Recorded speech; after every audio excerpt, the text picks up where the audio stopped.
Okay, we are live on YouTube.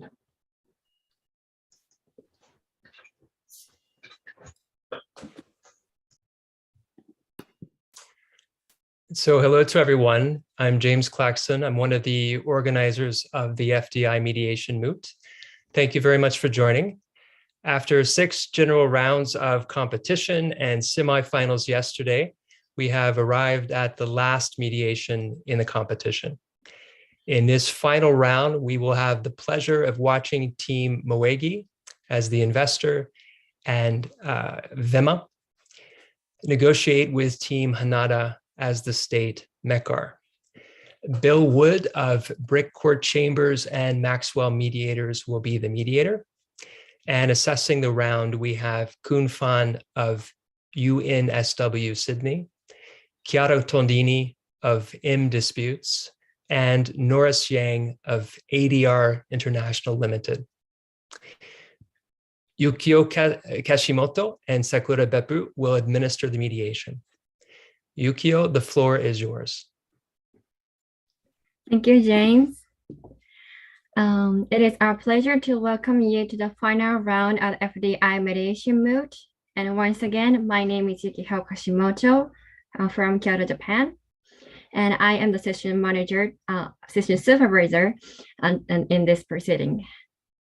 Before we begin, here are a few reminders for participants and observers. The audio and video of all participants should be turned on and should remain on during the mediation. All others in the room should keep your audio and video turned off during the mediation. The mediation will last 90 minutes.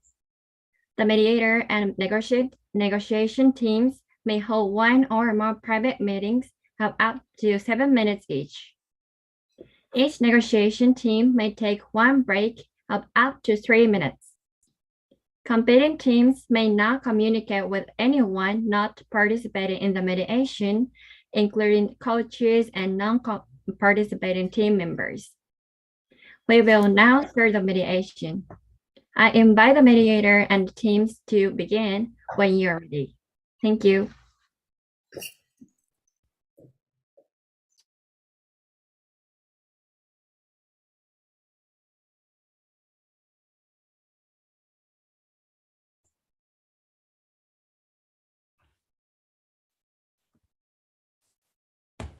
Good morning, everybody. My name is Bill Wood, and I am a mediator based in London, in England, a long way from Greater Narnia, where the parties are each based, but no doubt I've been chosen because of my neutrality. I say good morning, it may be good evening or even good afternoon, wherever you all are. It's my great honor to be mediating this dispute between the nation of MECAR and the important company Vema, and I'm delighted to be here. I wonder if we could just do some introductions, and I'm going to start with MECAR, I think, as I think you're the requesting party. If you could tell us who you are. Right, thank you, sir. My name is Masuma Rizvi, and I'm the lead treaty negotiator for the country of MECAR. Excellent. Hello, everyone. I am Inan Gupta, and I'm the senior advisor to the Ministry of Justice for MECAR. Inanna Masuma, very welcome. Very nice to see you. I'm very happy to be addressed as Bill in the course of this process. Are you happy with first name terms? Is that okay with you, Inanna Masuma? Absolutely. Okay, very good. Yes, turning to Vema. Who have we got from Vema? Hello, everyone. My name is Shravani Shinde, and I'm the Chief Executive Officer for Vema. I have unqualified authority to settle on today's table. You can address me by my first name, Shravani. And I assure MECAR that we are here to negotiate in good faith and have a collaborative discussion with MECAR. Thank you. Good day, everyone. My name is Swati, and I will be representing Vema as its legal advisor. My pronouns are she, her. I confirm that we have the authority to settle this issue with MECAR on behalf of Vema. And with the introductions now out of the way, I look forward to having a fruitful session with all of you. And Swati, are you happy with first name terms, I think? Yes, Will. Excellent. Very good. Splendid. Well, now, this mediation, as all mediations, is fundamentally a conversation between the two parties. And my first job is not to get in your way. But I will, if I may, just say a few words by way of introduction and preliminary, just to set the scene, as it were. This is a long-running matter. You've been kind enough to share the case files with me so that I have at least an impression of how the dispute has gone. But clearly, it deals with events of very difficult, very testing events for both sides. 2016, I think it began, and 2020 it ended, and involved Vema first of all acquiring and then ultimately giving up control of an important airline in Mecca.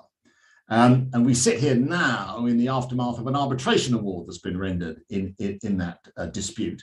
And it may well be that issues about enforcement of that award are among the things that we're going to discuss in the next period of time.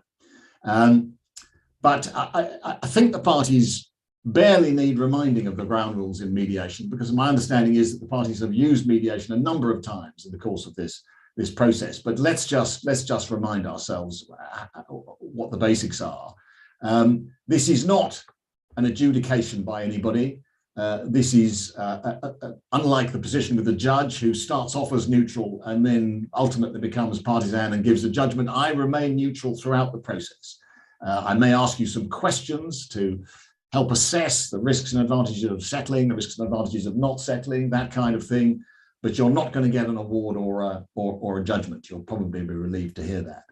I'm going to assist the parties in exploring whether there is an arrangement or an agreement that you effectively can live with, and that you prefer to continuing the uncertainty and the disruption and the cost, which I suspect would come with leaving this dispute unsettled.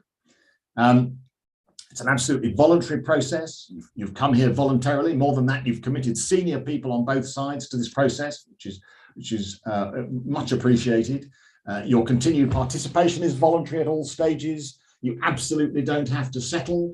Not my job to badger you into settling. I get paid whether you settle or not. It's just a matter for you to take a decision in your parties and your companies or your country's interest as to whether the arrangement or the agreement that's available is better than carrying on. It's a confidential process. It's a without prejudice process. I understand the parties have agreed to use the ICSID rules on mediation, and so that's Article 10 and Article 11 of the ICSID rules effectively provide that. So we have to keep private from the outside world everything that's said and written for the purposes of today. And if we don't succeed in shortening matters, and there do have to be further proceedings, nobody in those proceedings can refer to anything that has been said today. Very last point, and then I'll step aside and let the parties talk to each other. Very last point, when I'm having a private meeting with you, as I may do in the course of the next few hours, those private meetings are private to whoever I'm talking to. So you can share thoughts, feelings, documents, questions, whatever it is with me, but the only thing that will pass to the other side through me is the message or the information you tell me to give them, or you authorize me to give them. Otherwise, everything remains, as it were, your property, your confidential information. Okay. Quite enough from me. I think, as I've said before, Mecca are the requesting party, so perhaps I'll look to Masuma and Inan to make some opening remarks. That would be much appreciated. Right. Thank you, Bill. I hope I'm both audible and visible. Yes, good. If I'm not clear at any point, please ask me to repeat or rephrase, right? Masuma, I'm really sorry to interrupt. Bill, it's just that I think we are facing some internet issue. So if everyone could just speak a little slowly, that will really help us. Sure. We'll be mindful of that. Right. So very good morning, afternoon, evening to all of you present here. I hope that everybody is keeping safe in these uncertain times. Firstly, I would like to thank Bill for being present, and I would also like to thank you, Swati and Shravani, for agreeing to meet with us to mediate the issues related to the award and rendered in the ICSID case revolving around the losses on investment that Vema made at Kelly Airways, which is an airline based in Mekar, like Bill told us. First of all, I would like to assure you that I have full authority to settle monetary claims that are subject to this arbitration and full authority to come to a negotiated settlement. Further, we also have authority to negotiate on behalf of KLE Airways and FINAC International Airport. However, any agreement that is reached would be subject to later approval. But the approval process should be a sail through, and we don't see any problems with it if we can reach an agreement here.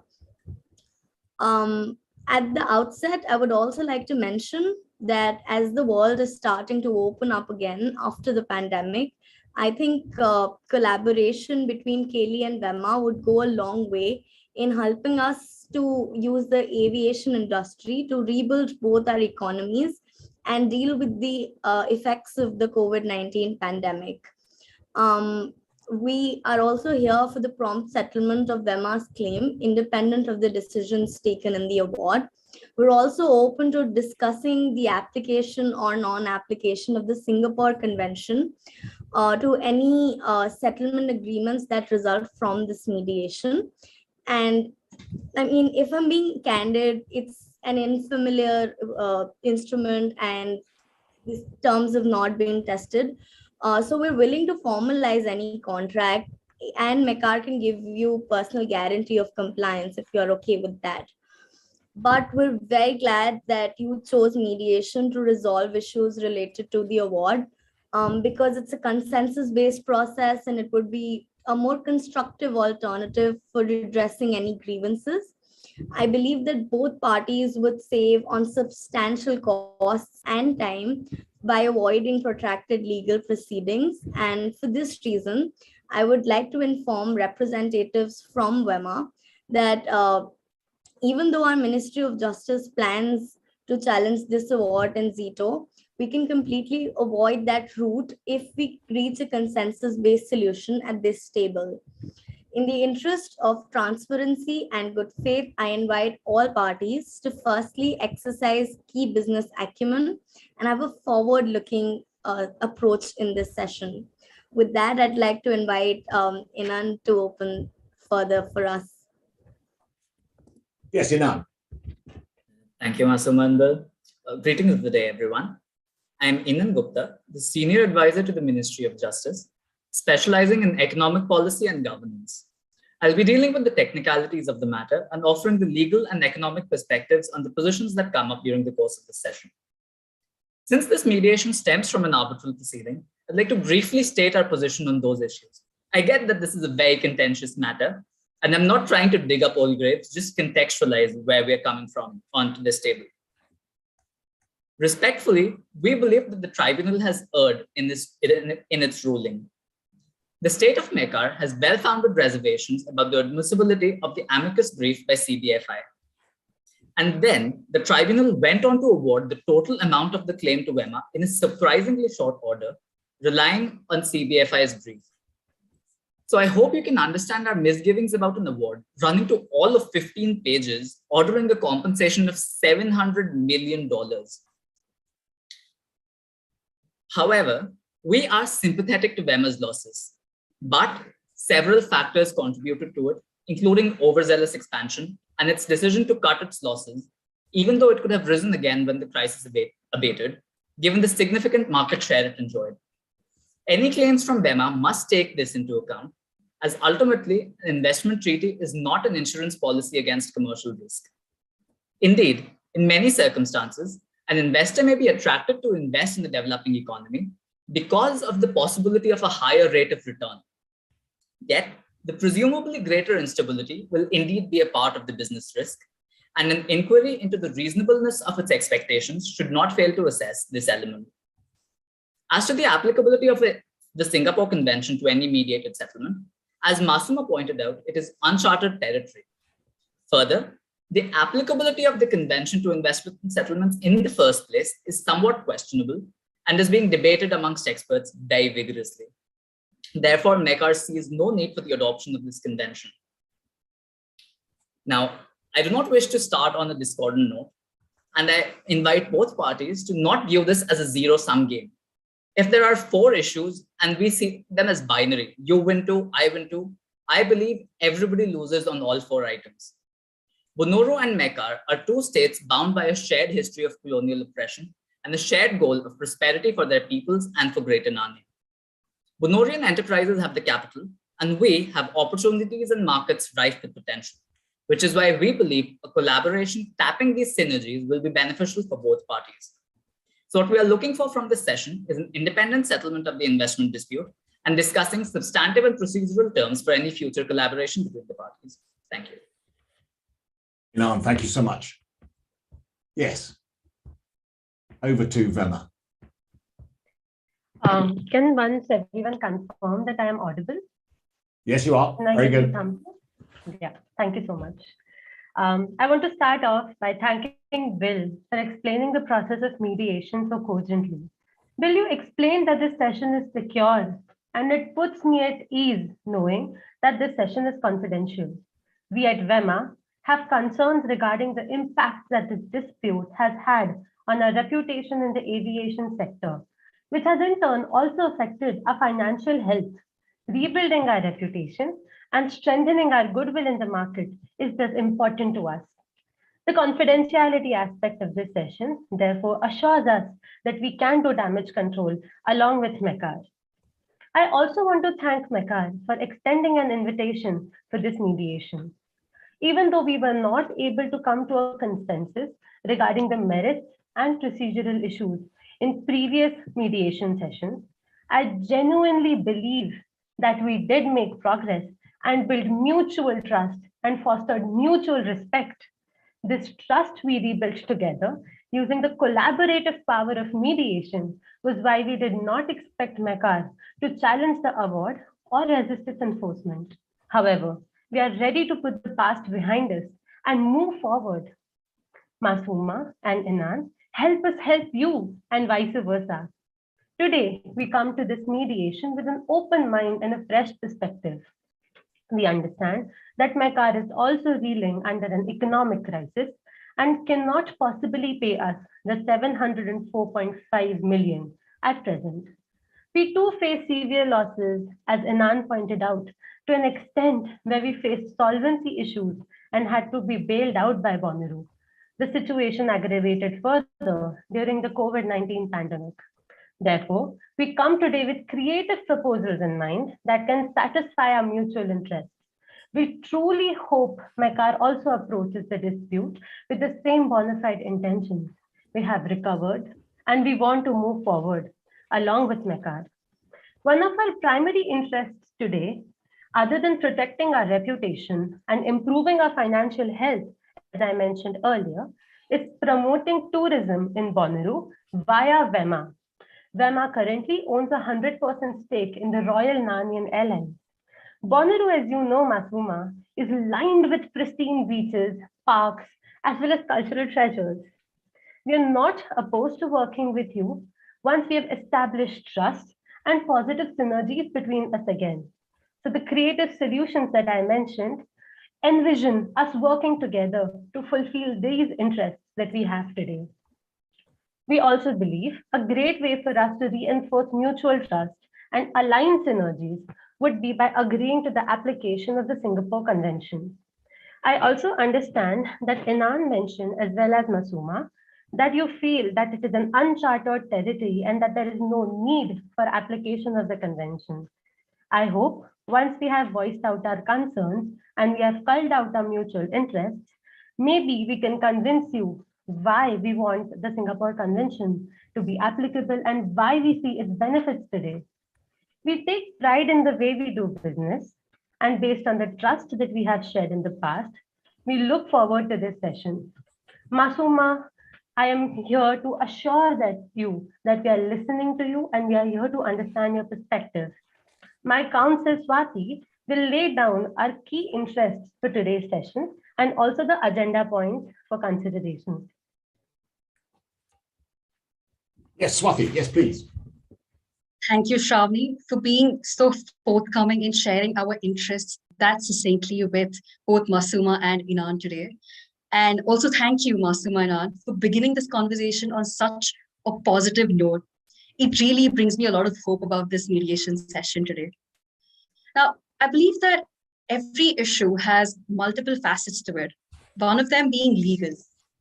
For instance, it is my legal assessment that WEMA has a strong case against the annulment of the arbitral award seat under Article 52 of ICSID, and that there is significant jurisprudence that enables the execution of commercial properties of the state, even under sovereign immunity.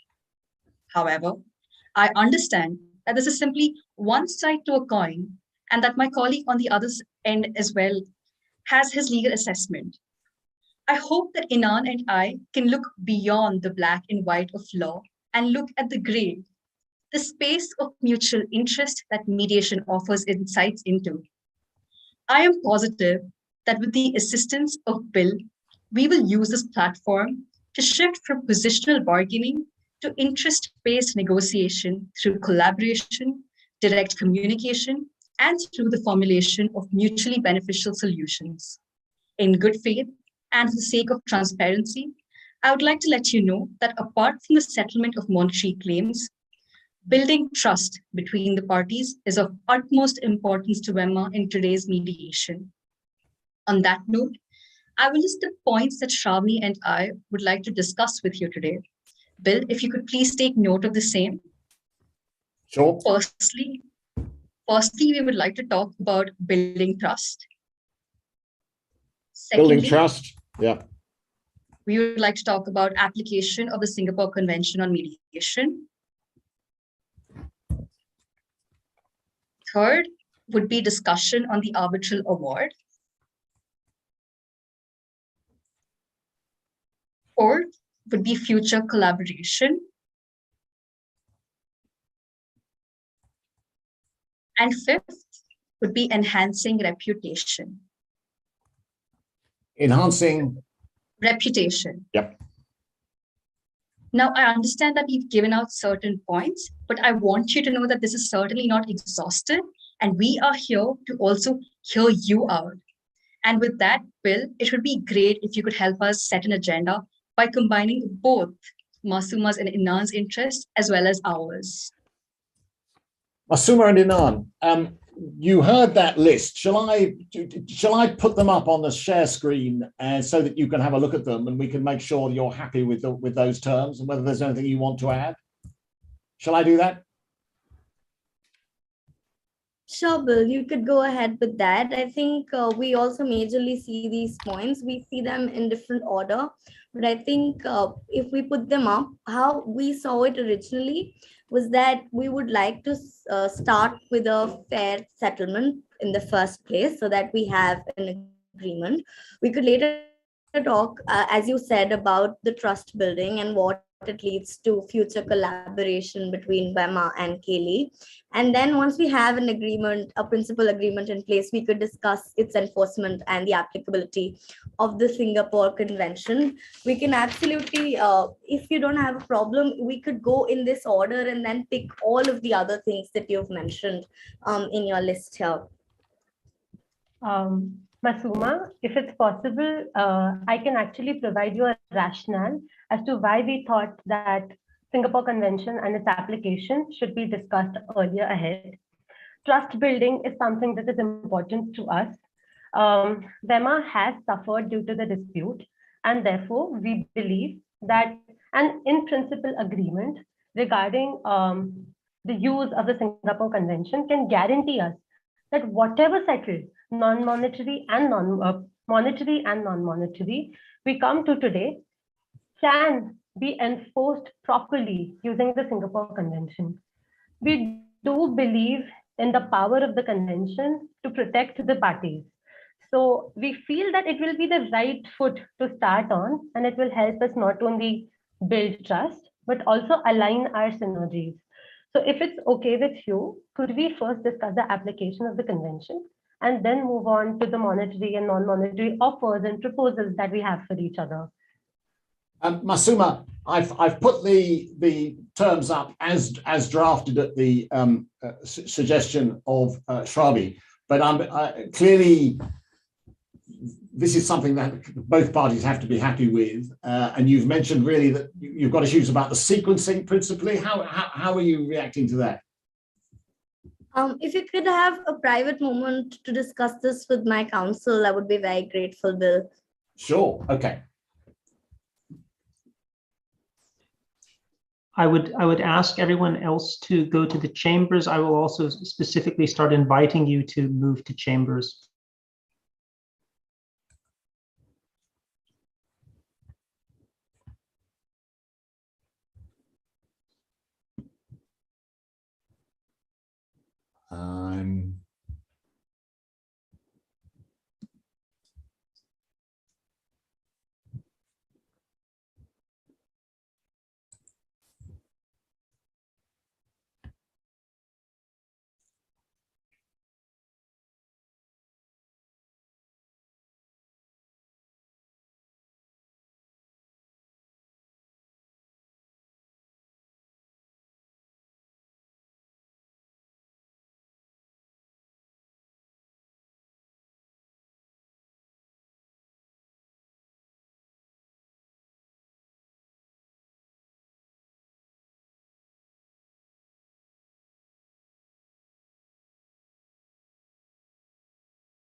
They're on their way back now.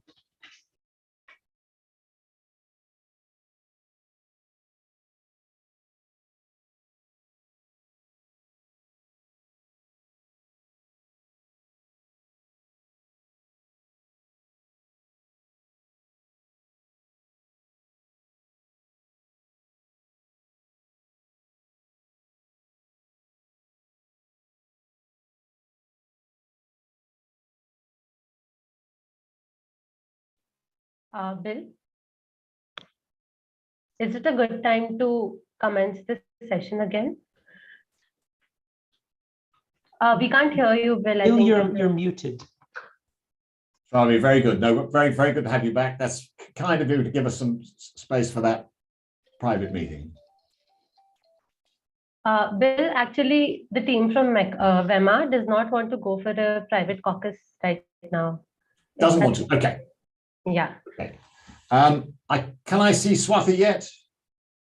Swati is joining in just a minute. I think she entered the wrong room by mistake. She'll be back in a minute. It does happen. Being lost in the hallways of Zoom.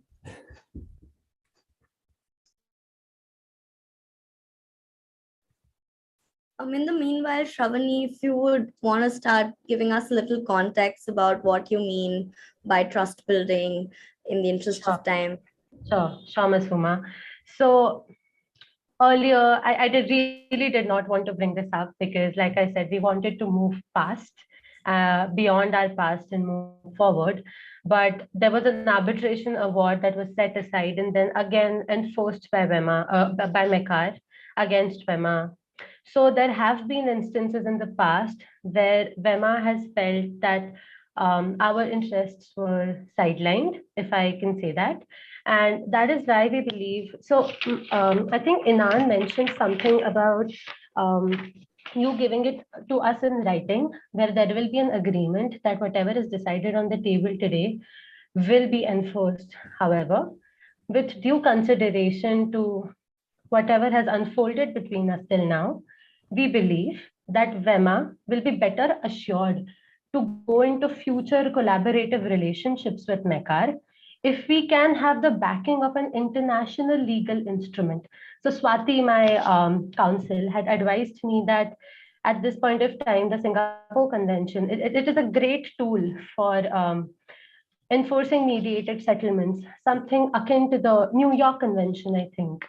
So, which is why we believe that having the backing of international law will certainly help us to, like I said earlier, rebuild trust.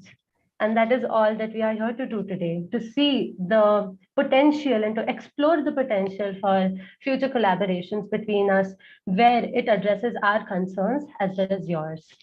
Swati, could you also just let Ms. Huma know what your perspective on that was? Definitely, Shravani. I think Shravani has very succinctly stated why it is so important for VEMA to discuss about the Singapore Convention on Mediation.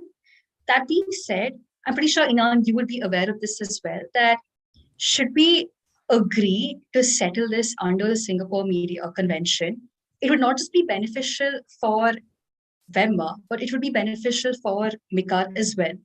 But it's just that adding to that, it would give VEMA a kind of assurance to move forward in this mediation on a positive note and in a more collaborative sense, so that the apprehension and the concerns that we have, we feel are addressed. I really hope that you understand this, and we would just like to know what your thoughts on this are.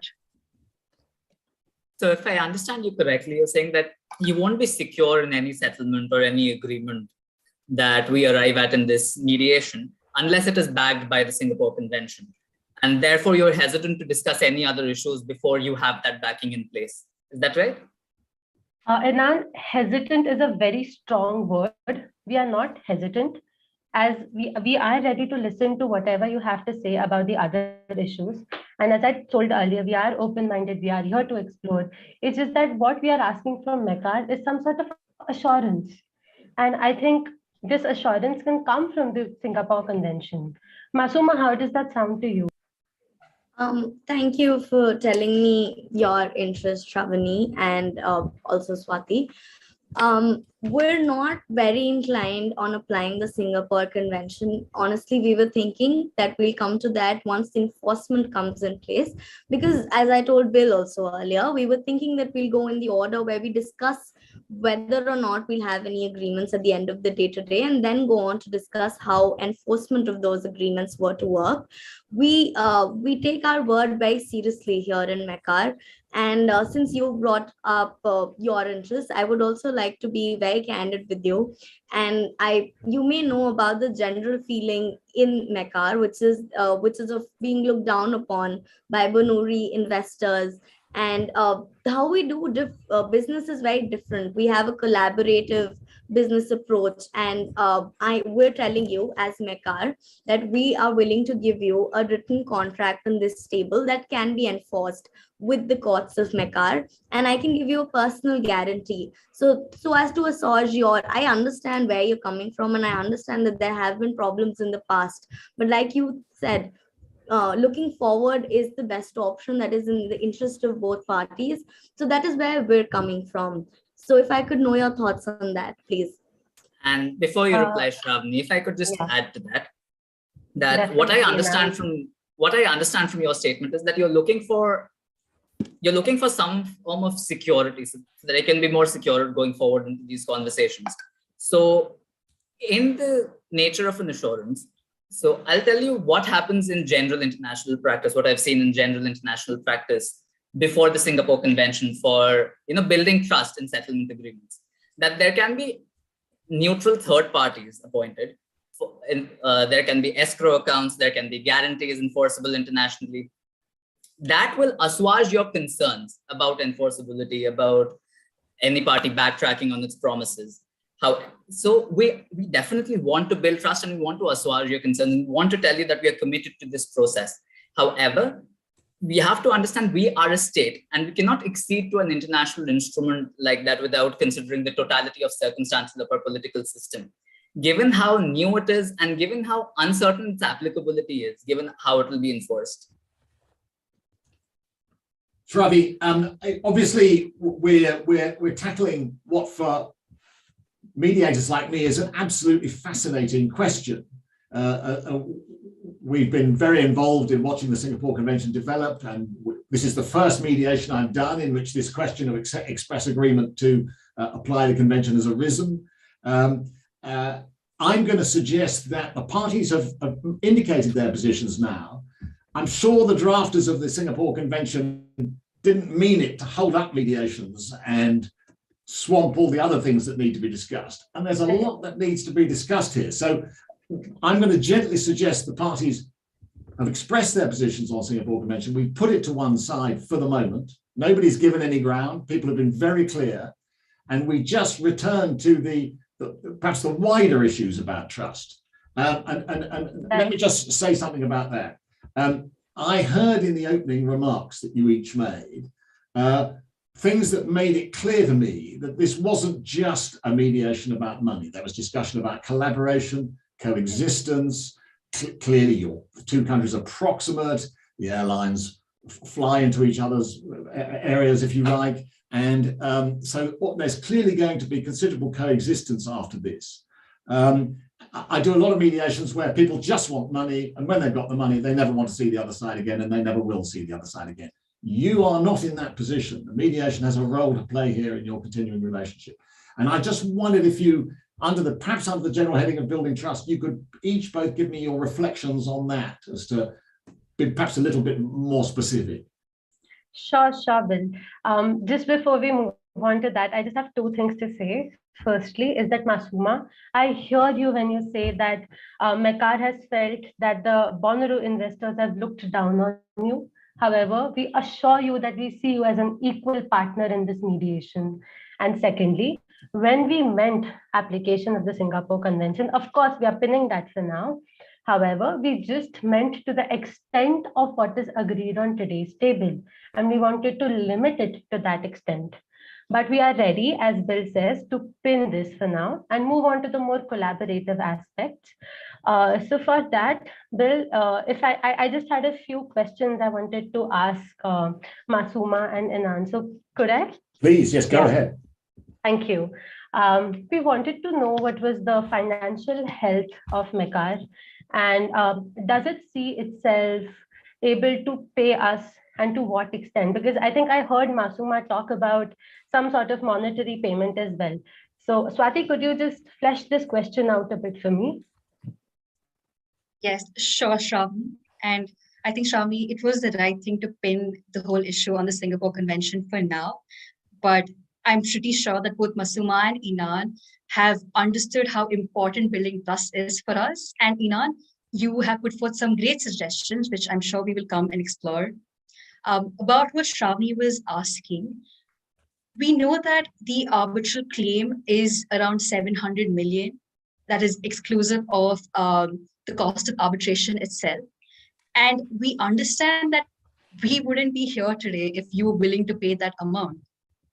So we would like to know just what is the financial position of Mekar as of today, and how do you see us helping you reach a position as well where it would be possible for both the parties to collaborate even on the monetary aspect of things? Yes, Masuma, do you want to take that question?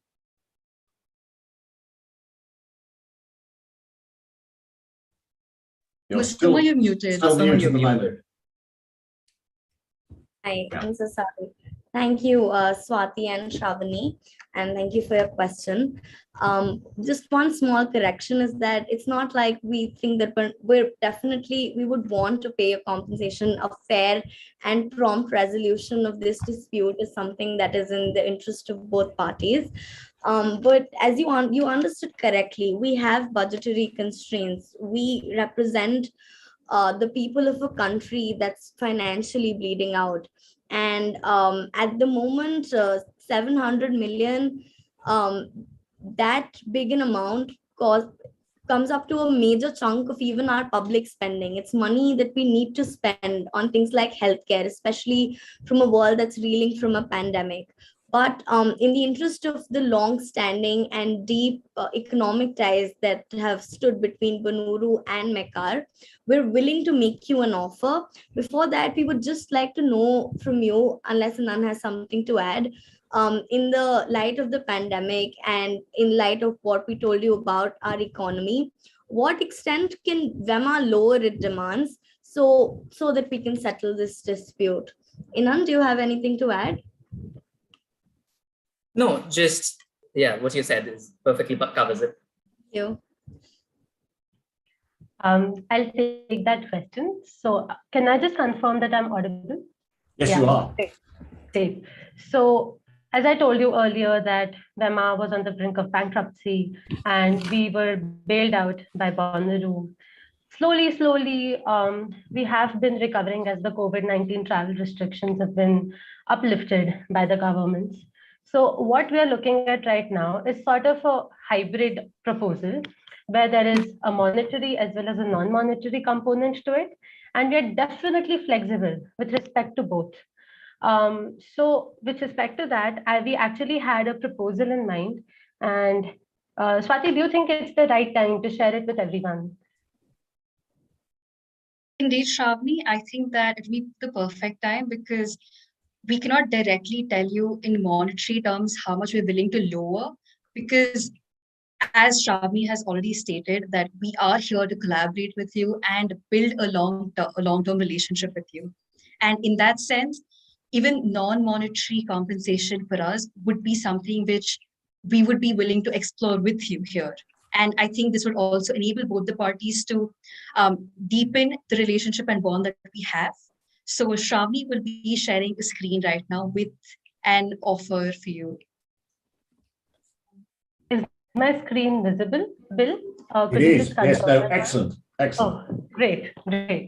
So we did have a hybrid proposal, as I mentioned. And first is that if Mekar is comfortable with a lump sum payment, that is something which we would prefer, because we do want a rapid infusion of money in VEMA right now. So our first priority will be a lump sum payment, whereas we are also okay if VEMA cannot pay right away and it wants to pay in installments. It is something that we will be ready to talk about. Right now, Swati had told me that 300 million is a figure that we are looking at when it comes to the payment.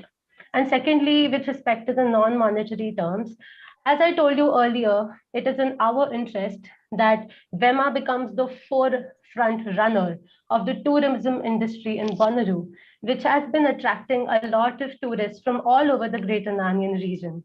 So we were thinking we could have special tourism packages for Mekari citizens, as a lot of our traffic, air traffic, is Mekari citizens.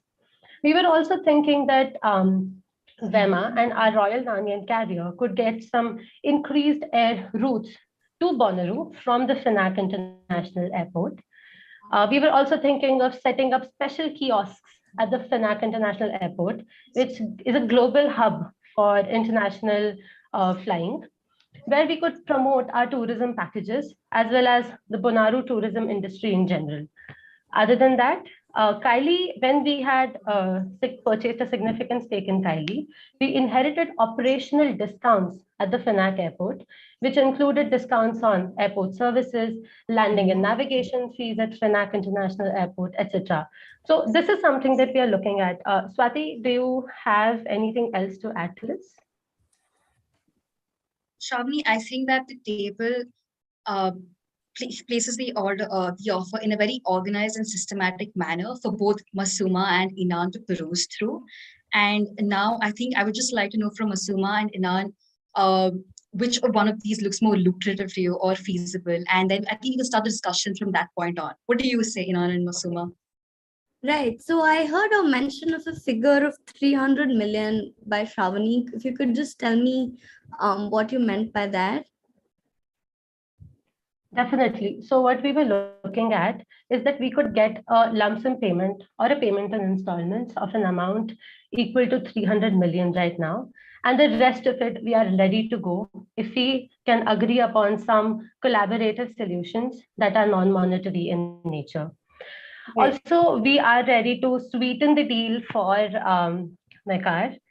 So with respect to that, we actually heard that there were some issues with the Moon Alliance that Mekar was facing. So could you just tell me more about that as well, Masuma? Right, absolutely. So a lot of information's come my way, so I'm going to be answering that in order. So first of all, thank you for bringing that final settlement down from 700 to 300 million.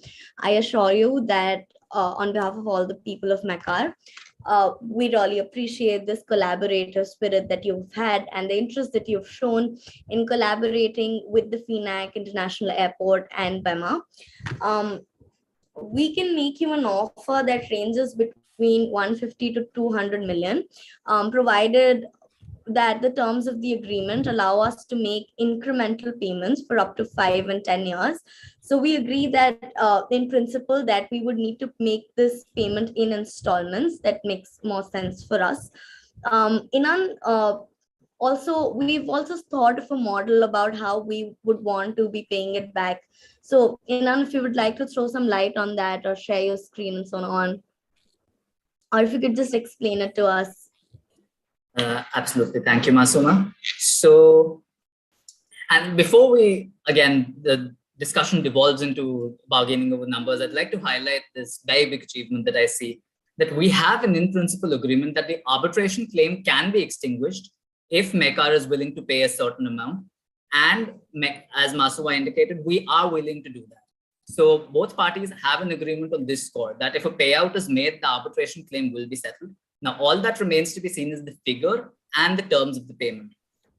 Again, before we get to numbers, just to highlight the economic situation that we are coming from. Currently, Mekar faces a sovereign debt default.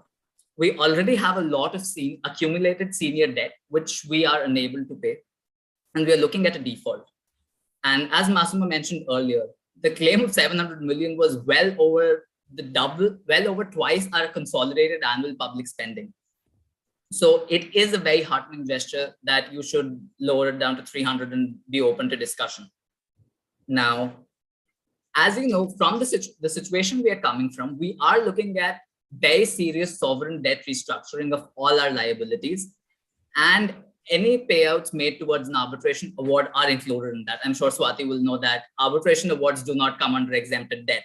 So this will require restructuring and will most probably require a haircut for it to be a viable solution for us. Coming from there, and coming from the fact that we already face a severe cash crunch, in the sense we are running a deficit in both our current and fiscal accounts. So we already do have a deficit of foreign currency to pay you in US dollars. So coming from there, we do require a haircut, as my client indicated. We are looking at a figure somewhere in the range of 150 to $200 million. And it'll only be viable for us to make the payment in installments over a period of 5 to 10 years, as she said.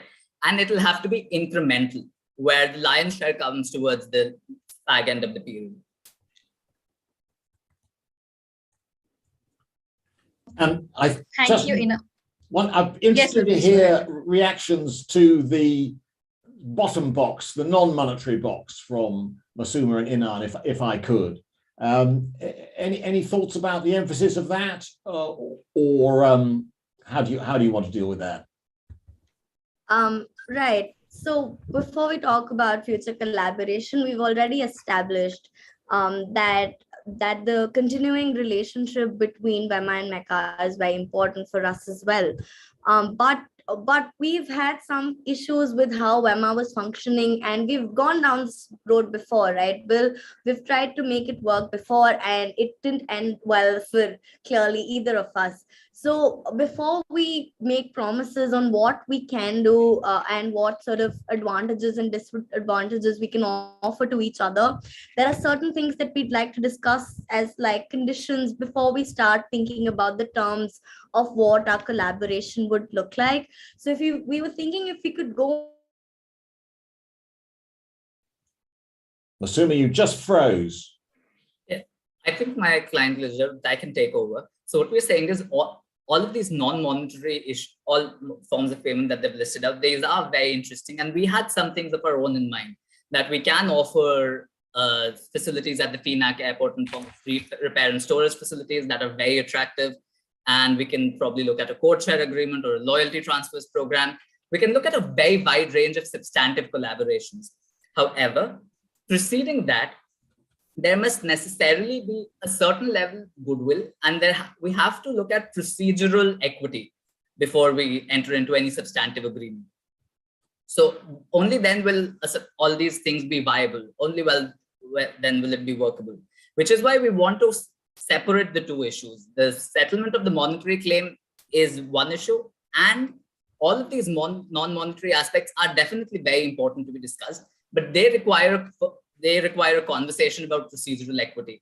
So, and if we deal with all of it together, it will become too big of a mess, which is why we think it would be better if we discuss them separately. All right, Inan, my main concern is that I can't see Masuma anymore. And she's probably going to reapply and link in again. This has been how mediations work for the last 2 years, so we're all used to this. But I think unless I can't see her on my screen at the moment. That's all. So let's just pause. Can we pause the time? Maybe. Yeah. Thank you. Just pause for a moment. Yeah, we'll pause for a moment.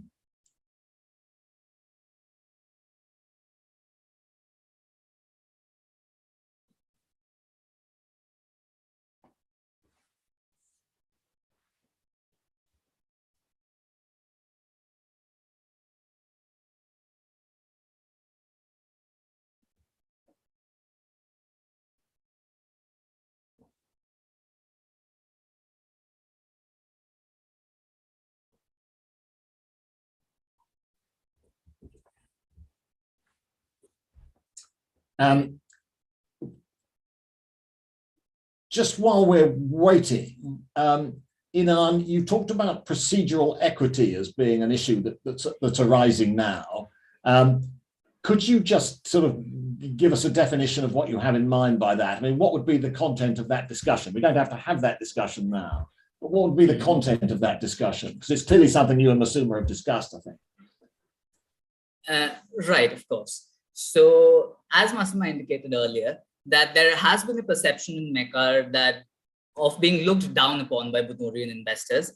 And this goes against our culture of collaborative business. And so that has been a sticking point earlier, which is something we'd like to resolve. Further, Bunurian businesses have a very top-down approach to management, where minority interest is not, well, as significantly appreciated. So even in the case of Vema, we completely agree that Kaylee Airways had a majority shareholding by Vema, so Vema was free to run it as it did. But we felt that Vema's legitimate concerns about spending, about servicing debt, and about management of inherited issues were not appreciated fully. So all of these are concerns that any future partnership between the two parties must address before it can be entered into. Further, I mean, and I get that this is somewhat of a legitimate concern because Mekar has had a problem with systemic corruption, but our government has taken very strict measures to address this problem, and we are taking strides in this domain as well.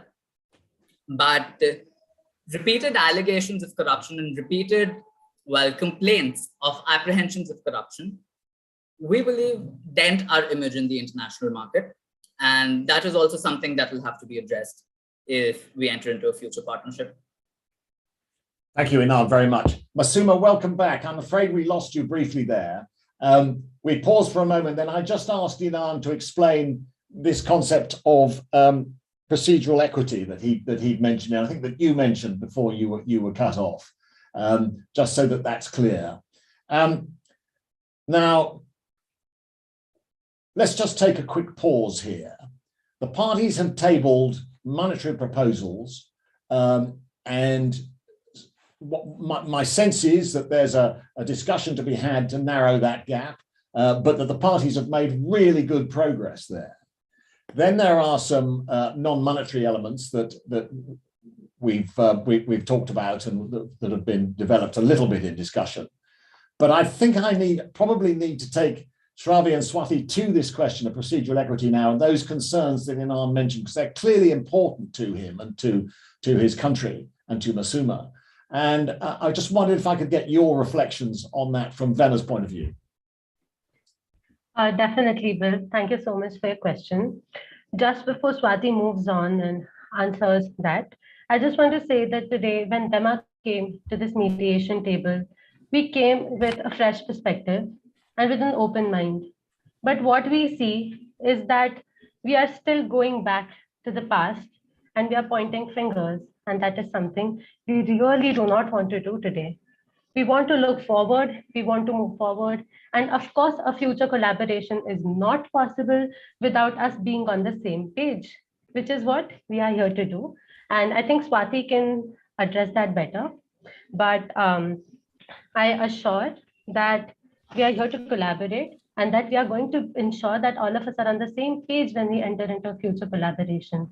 I understand that it was said that Bonaru investors do not look at the rights of the minorities.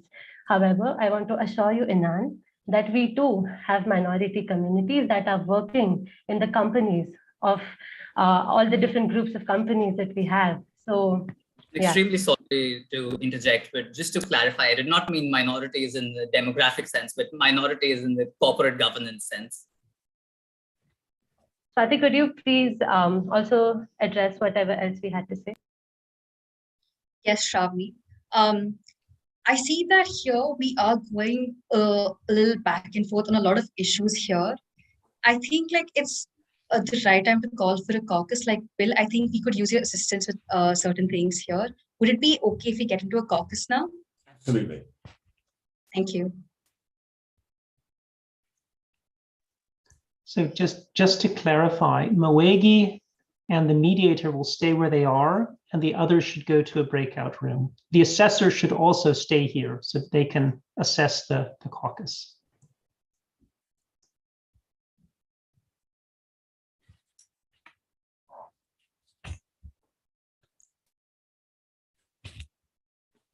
right. Also going forward, I think we're not able to see each other as well. So if we could take down the screen share and really have this conversation, I assure you I'm writing everything that you're saying to us down. Sure, if that helps everyone, I won't mind. It's just that we'll do that once we are in our joint session and we have discussed whatever we want to with Bill.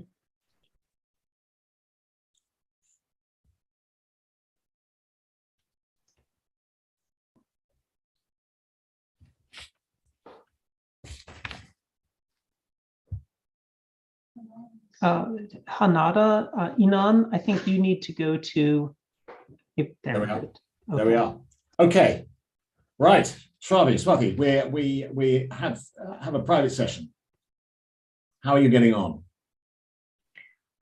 So I think I'll start and then Swati can address my concerns in a better manner. Bill, what we are seeing here is that we feel our trust was broken. First of all, there were Macquarie officials on the board of Kylie Airways when we were there as well. And all the decisions that we took was to make profits. Our memorandum of understanding itself says that commercial purposes is something that that is a priority for us. So why would we take decisions that would hamper the commercial and any sort of profits that Kylie Airways could have made? So I just want to assure to Macquarie that whatever decisions we took came in good faith, first. Secondly, we feel that our trust was broken.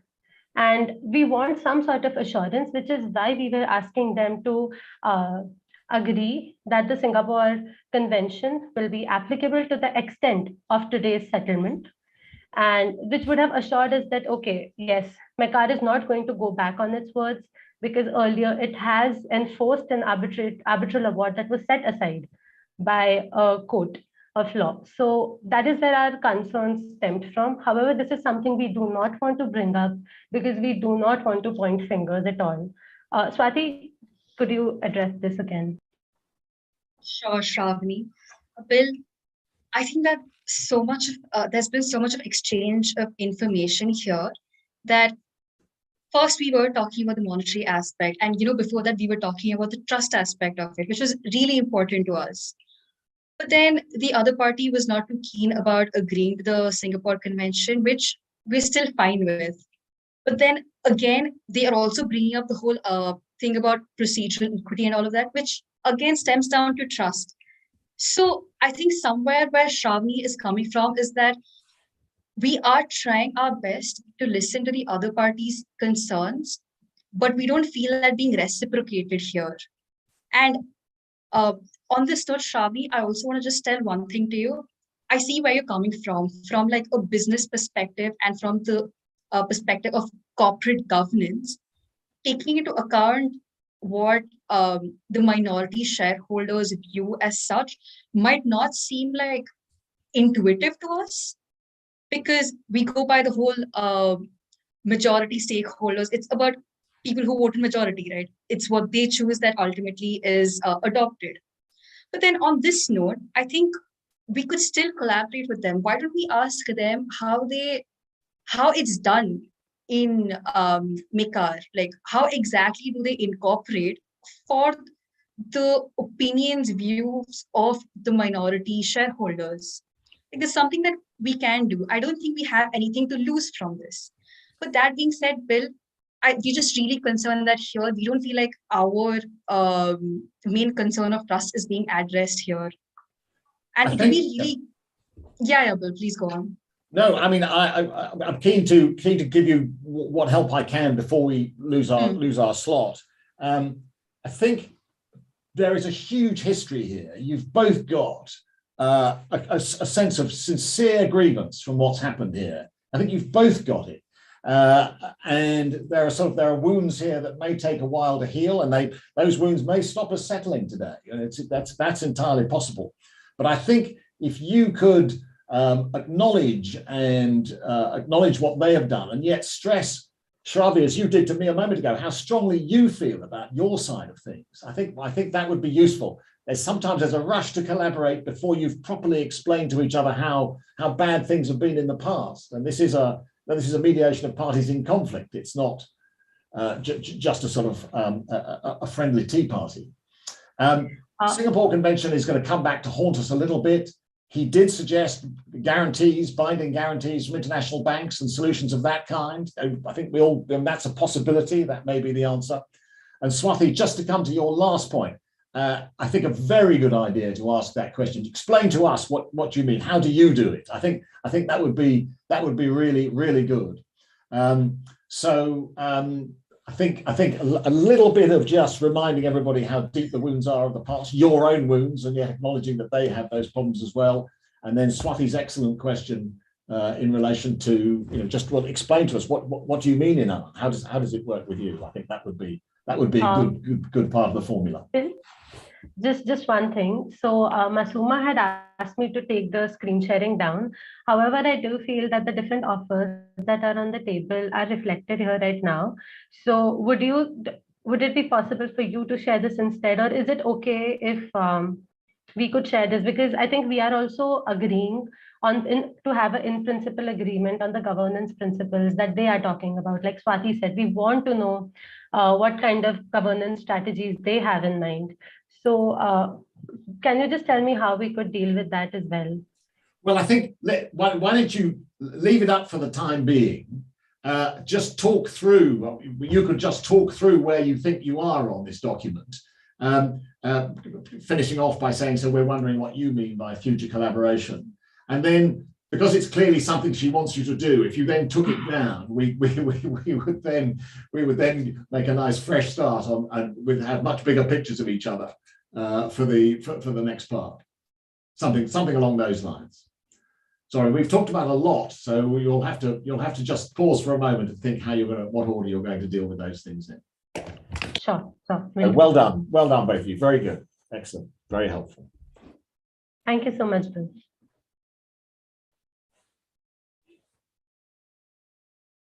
Shall we ask the others to return now? Please, yes, that's fine. Bill, while we're at it, it's also my request that could you please keep track of which issue we're talking about? Because at this time, it just seems like we are jumping across a lot of them. And we understand that it's also supposed to be flexible, but we do not want to lose sight of the main issues that we were here to talk about. Understood.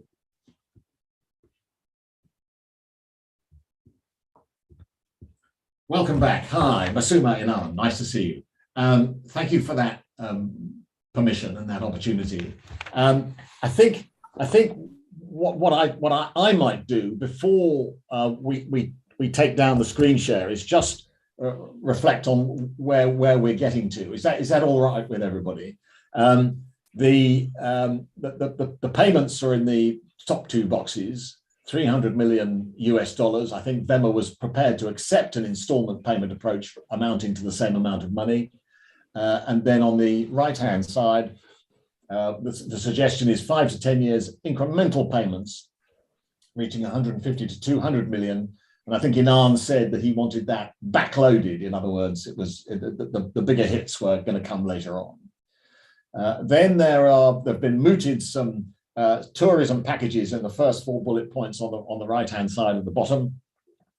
To that, I think VEMA added. There was then added by MECAR the loyalty transfer program possibility, and in the left-hand column I see agree on an in-principle agreement on governance principles for future collaborations, and that's something perhaps we'll turn to in a moment. Shravi, would you just for a moment take down the screen share? That's marvelous. I wonder if Shravi and Swathi want to just offer some reflections at this stage. So, Masuma, I'm going to be completely honest here. And when we went into the caucus with Bill, he advised us that we should be more open with our concerns that we had on the table. Our primary concern stems from the fact that there was an arbitral award that was earlier rendered, and then it was enforced despite of being set aside in MECAR. And you see, there have been multiple such instances. For example, even when we had just a second, I think. Okay, yeah. So even when we were a part of Kylie Airways, we had Macquarie officials on board. And we felt that we were working together. All that we wanted was the best for Kylie Airways and to turn it into a profitable venture. Because before we intervened, it was undergoing heavy losses. That was our approach. And I assure you, Masuma, and I hope you can convey this to the ministry as well, that WEMA only had bona fide intentions when we invested in Kylie. Swati, could you also let them know what Bill told us to say? Yeah. Sure, Shravani. I think that we could split what we would like to try to tell you in two parts. First one would be, again, coming back to it, just the whole idea of trust, that I hope you understand here that we are not trying to dwell in the past, but when the past is that fresh, we cannot move forward without at least, I think, feeling it and being assured that the same thing will not happen again. And so that is one part of it. Secondly, now, as you have told us that Mikar feels that WEMA was not cognizant of the business culture that is intrinsic to the culture of Mikar itself. Now, we here understand that we are outsiders. WEMA is not a state entity of Mikar there. In that aspect, we just like you to help us understand how minority shareholders' views and opinions could be taken into account for, especially in the way that Mikar wants it to in a corporate governance structure. I think if you could shed light on what exactly the local business culture is in Mikar, it would help us understand, and maybe we can mutually gain some common ground here. How does that sound, Masuma and Inan? Right. Thank you, Shravani and Swati. First of all, thank you for being so candid with me, Shravani. And we absolutely have no reservations that a bona fide investment was made in Mekar and that it had a profitable stint. Unfortunately, it couldn't work. And we're only looking at the past to make sure that we're not repeating those mistakes again. We understand that Royal Narnian has already resumed full operations at FINAC. And even when we were coming to this session, we also, like I said in my opening statement, wanted to discuss future collaborations between Kaylee and WEMA. We understand that WEMA is a force to reckon with in the aviation industry. And we also see that FINAC is geographically positioned to capture global connecting flights. And we understand your point about wanting to raise tourism after COVID. And I think it becomes extremely important for all countries in the Narnian region to assist each other after this increasingly difficult time. And we understand that it's close to close to 90 regional airports. And we can absolutely give another chance to having a symbiotic relationship. But we, like your counsel said, not without being mindful of the lessons that we've learned in the past. So I think a lot of the investors that have spent time in Mekar would understand this culture and would know what we're talking about. Of course, there's a lot of literature on it. But that is a very big discussion. And if I would meet you sometime, sit down with you, I'd love to discuss it with you. Some of the more primary concerns more related to this issue, I think that Inan also pointed out, was that firstly, there's this feeling that Banuru investors would look down on us as inferior. And I understand that you wouldn't agree with it and you're coming from a bona fide place. I'm just telling you about the general feeling that there is in this country, that that there's some level of skepticism when we're talking about so much trust building. I'll tell you that we feel that we're lacking in that sense. We understand that you made Kaylee profitable for a while, but we gave you constant reminders about inputs, about how we think, and in entrenched and contextualized in the business environment of our country.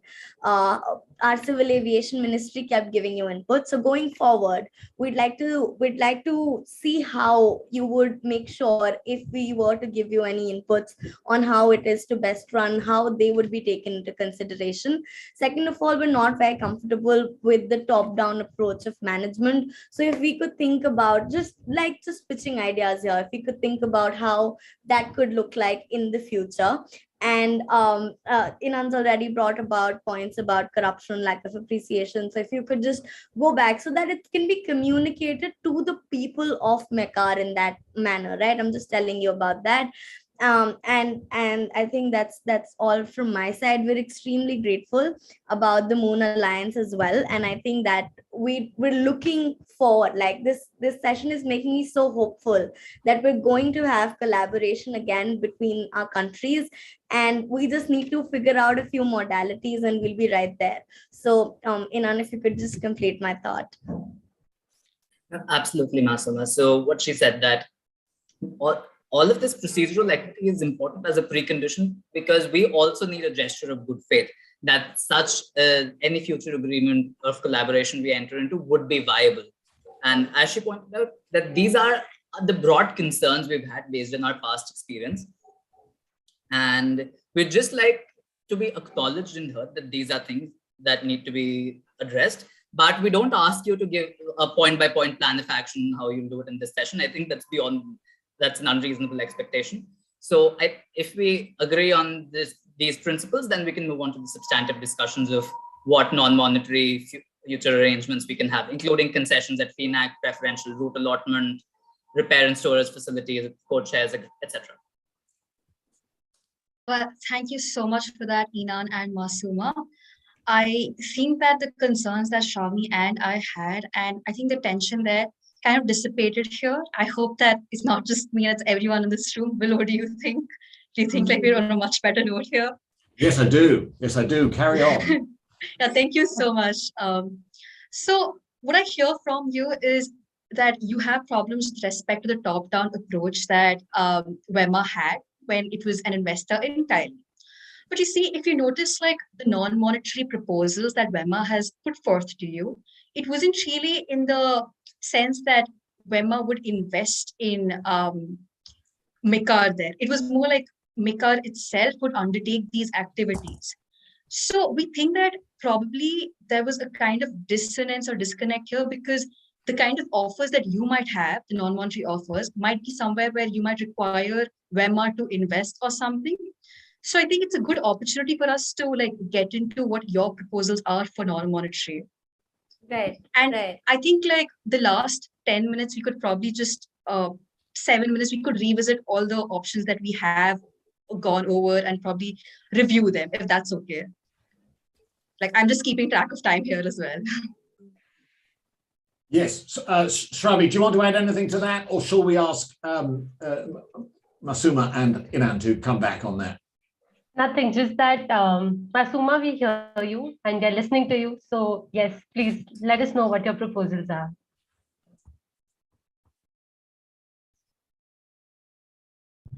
Inan, I think you'd be the better person to start us off with this one. Thank you so much. So the kind of collaborations we're looking at do indeed relate very materially with the concerns we raised. But you are right that once we share them, I think it'd be better poised to understand where we're coming from with these concerns. So as you've already very graciously agreed that you will be willing to help us re-enter the Moon Alliance. So yes, that was something we had in mind. Also, Kaylee Airways has been looking to launch long-haul international flights.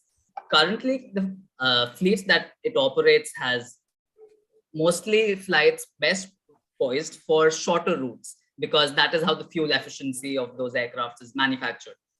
So we were also possibly looking at maybe sale and leaseback arrangements or sublease of aircraft and things like that. And again, when you enter into that arrangement where we are the lessee and you are the lessor, and you have that power over us where you control so a large part of our fleet, then that concern becomes very important again, of being appreciated as a partner, as an equal, and not as understudy. Okay. those sound very, very, very interesting and substantial propositions, Inan. Shravi, that's come at you quite quickly, hasn't it? Yeah.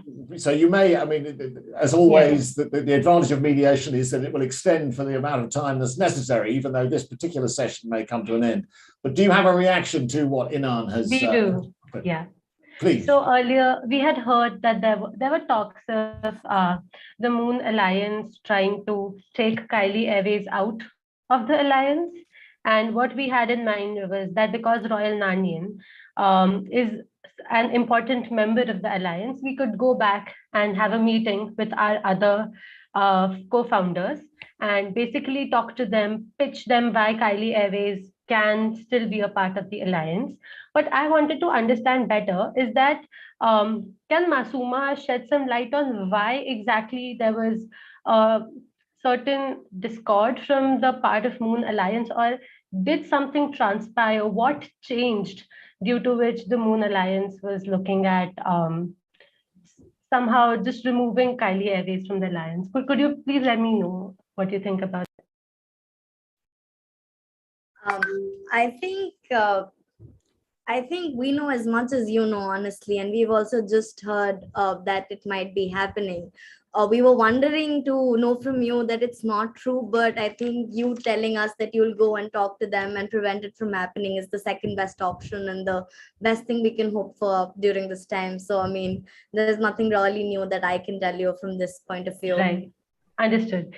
So I assure you, we are going to go back and talk to them. However, the ultimate decision still rests with the Moon Alliance, as our authority to settle today is still restricted to what decisions WEMA can take. And secondly, I also heard Inan talk about long-haul international flights and where WEMA could come in and help you undertake that.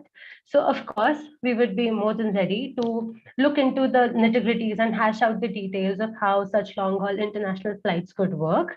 But in the same vein, we hope that MECAR could also consider our proposals where we had some special tourism packages for MECARI citizens, and we wanted access to the FNAC International Airport, some sort of discounts on the flights, some increased air routes, etc. So what do you think about that, Masuma? Yeah, thank you for bringing that up again. Absolutely. I think we're all about the symbiotic relationship between, so I look at it this way, it's Kaylee, it's WEMA, it's FNAC, and where FNAC and Kaylee are connected by MECAR. So when I come to you talking from MECAR's side, I think I look at the overarching relations between Bonoro and the aviation industry and MECAR. And we're willing to make these concessions. We've noted all of them down. We're going to go back and have a look at what all we can offer to you. I assure you that we've made a close note of everything that you had put on your screen sharing screen. So thank you for that. We're also all up for offering you the geographical advantage that FNAC offers and the other tourism packages and so on and so forth that you mentioned. A lot of those seem doable. But I'm also a government employee, and let me take this back to Kaylee and to FNAC. And like you are hopeful with the Moon Alliance, I think I can say that we're also hopeful of that this will come to fruition with the airline and the airport. So that is what I can tell you about that.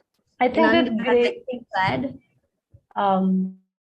Before just Inan goes on with that, I also had another question. So I see that we are reaching a settlement with respect to the non-monetary aspects of it.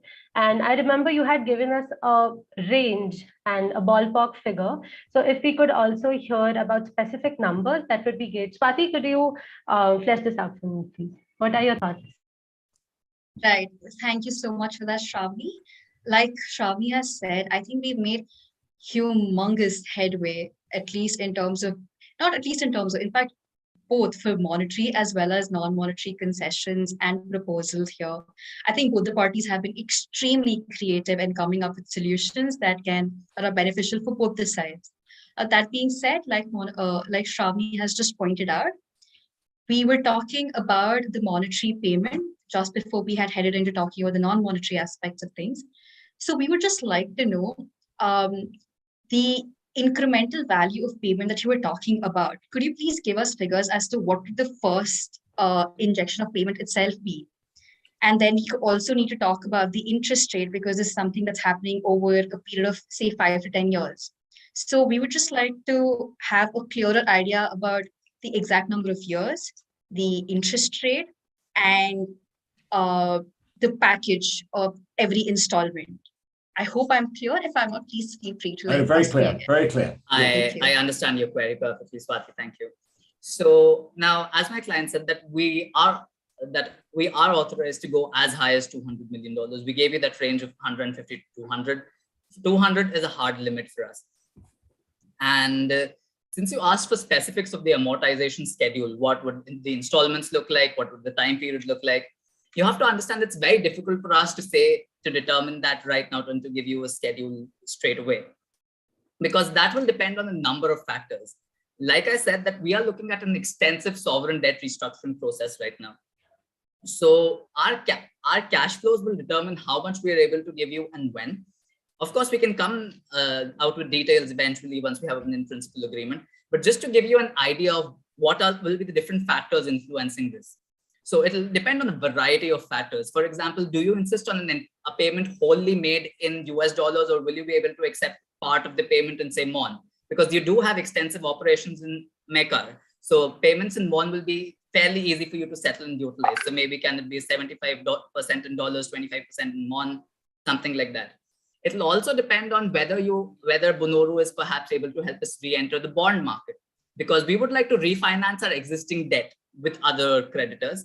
And if we are able to refinance that, that would save us liquidity and cash flows and enable us to pay you more now. So there are several such factors that will influence our ability to pay. And therefore, we can't give you, we can't give you any more details in this session about what will the installments look like. But as my client said earlier, that we're willing to pay about $200 million over a period of 5 to 10-ish years.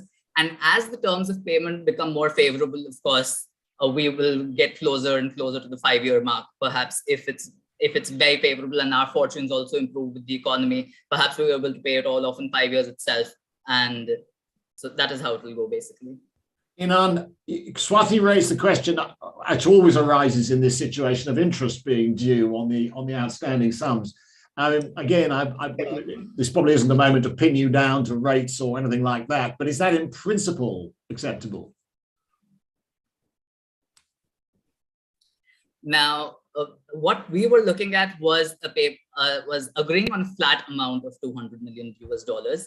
And interest and incremental interest payment on which interest accrues was not something we were looking at. And that is the position that we have. Right.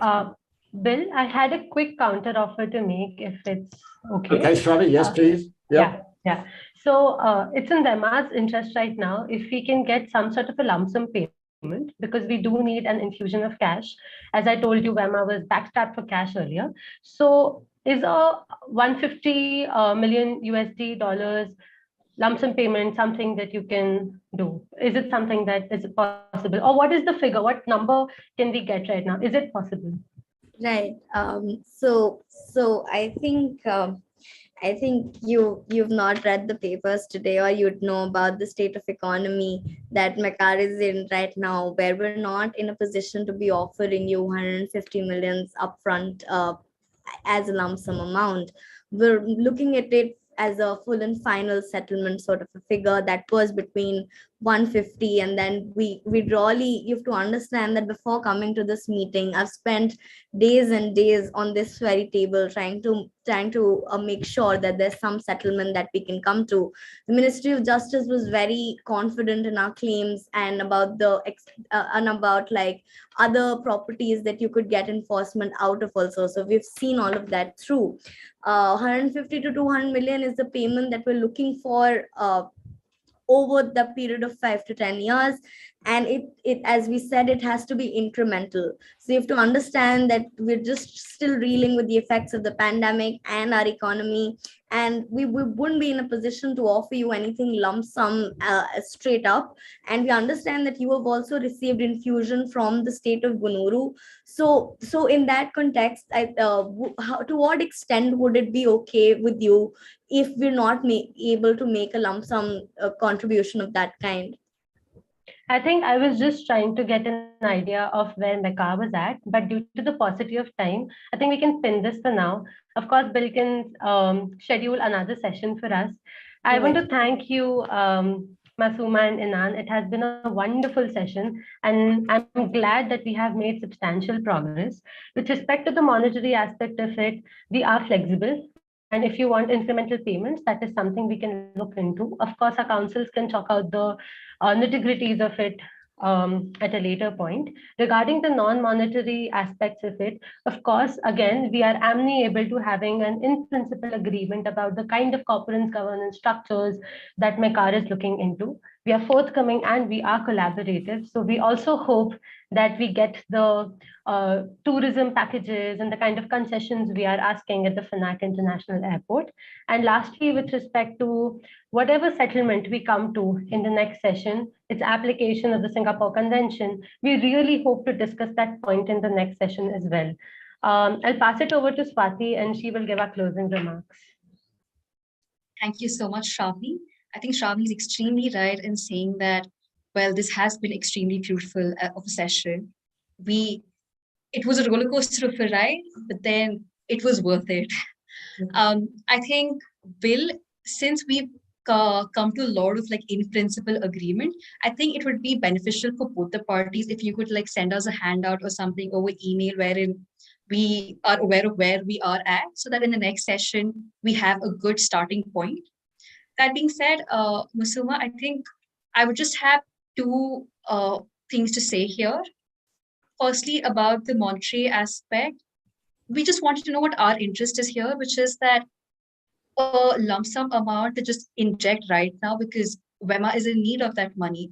So if it's possible for you to go back and check on what amount you can possibly give now, and then the rest of it you can give in installments, wherein we would be willing to concede on the interest part of it. So we're just making you aware of what our interest is here. And secondly, now this was the point of contention in today's session, which is the whole trust aspect of it. Inan, unfortunately, we couldn't get into the options or offers that you had to make on how to build this trust.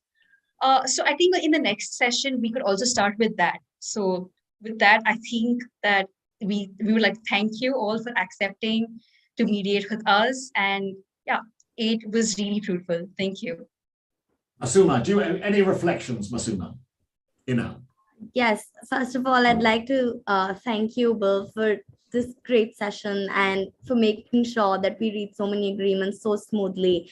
I really thought we'd hit more roadblocks, but I'm so glad that we're able to reach at least this stage in the first settlement, in the first session itself. So thank you to you and also to Shravani and Swati for being so forthcoming with the ideas and so candid with us.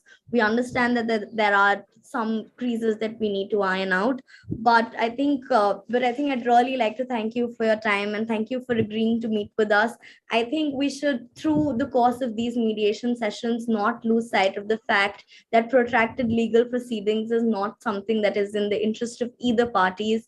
And I would like to thank you again, all of you, for being with us here today. And I hope everybody stays safe. And Inan, if you could just quickly sum up and respond to Swati. Yeah, thank you so much, Swati, Shravani, and thank you, Bill, because it's nothing short of a miracle that we've reached so many in-principle agreements. Of course, the modalities need to be sorted out for a lot of them, but we've agreed that the arbitration claim can be extinguished and the payment settlement is broadly acceptable if we can just come out with a figure of what can be paid up upfront. So that's great. We also agree that that Gunuru and WEMA will be more mindful of the business approach and business culture and the non-monetary substantive future collaborations we've agreed on from both sides. And the Singapore Convention can be looked at later, but as I see it, when we've already agreed on the rest of it, it's really great. Thank you all very much. I think our time is up.